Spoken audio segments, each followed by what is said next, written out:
Hey guys, it's Tim with Marine Diagnostic Tools. Today we are using the Jaltest software. We are going to connect to a Sea-Doo switch pontoon. We are going in the inboard section, and you can see our left-hand column. We can actually merge that over with the check marks. We're going to go ahead and select that Sea-Doo, and we'll come down here to the switch pontoon, select that.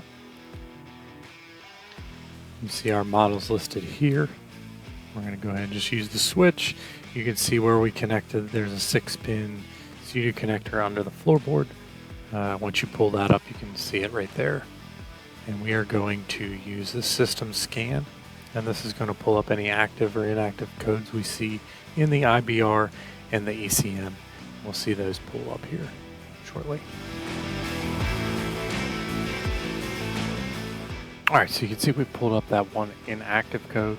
It's got the gray X on over there to the left, and then if you scroll over to the right hand side, you can see that yellow icon.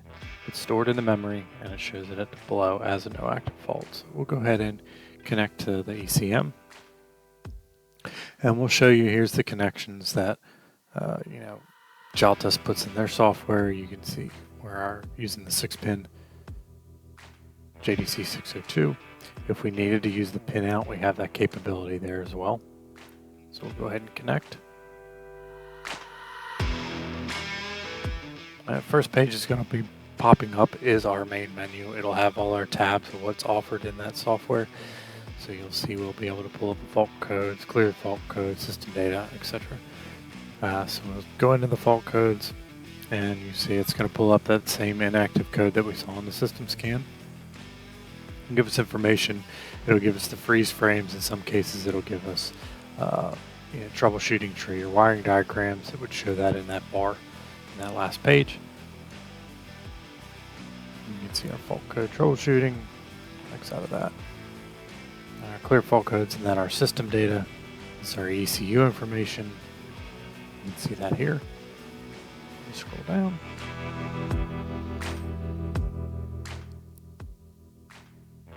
Okay, and then we'll go into operation data. This will give us our times. You can see our total time, not many hours on this at all. We have our data recorder and then our clear data record. So our operation times under that. We have our max and min registered values. I'll show that here in this graph.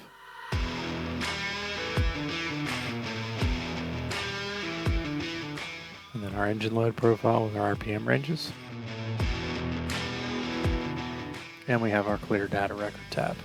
All right, and then our monitoring tab, that'll have our live data selections. We can select all the selections. This is where we can kind of pick and choose what we want to see if we wanted to filter those out.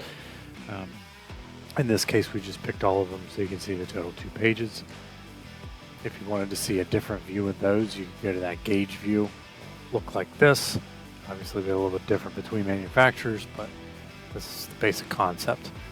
Makes it look a little bit prettier, I guess, and some people prefer that. All right, then we get our actuate components tab. That's where our tests are going to be. You can see our injectors. Each test is going to walk you through how to do it.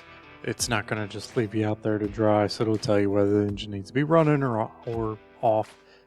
In this case, with the injector, you would select which injector you're going to test and then turn it on and off as it goes. Ignition coils, fuel pump, they're all going to be similar. In your system checks, you'll see we got the cylinder cutout. That'll be listed there, and again, it'll walk you through how to do that. Your parameter tab, that will show you your engine identifier, customer name, your maintenance, anything related with maintenance in the ECM, your calibration, your throttle valve actuators there, your data recorder. And then if you wanted to do a report, we can just look at that there.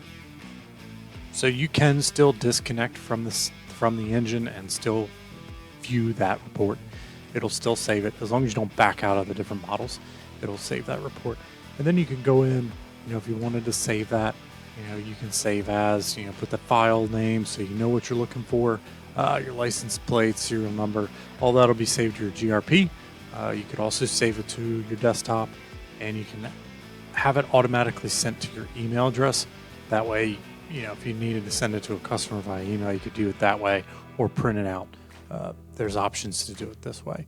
You would want to just fill out the information so you know which customer is tied to which vessel or boat, whichever the way you want to do it. So just go ahead and fill out this form, speed this up a little bit. And it should tell me it's sent to my email. Again, this is a 2022 CD switch. It's Tim on Marine Diagnostic Tools. Thanks for watching.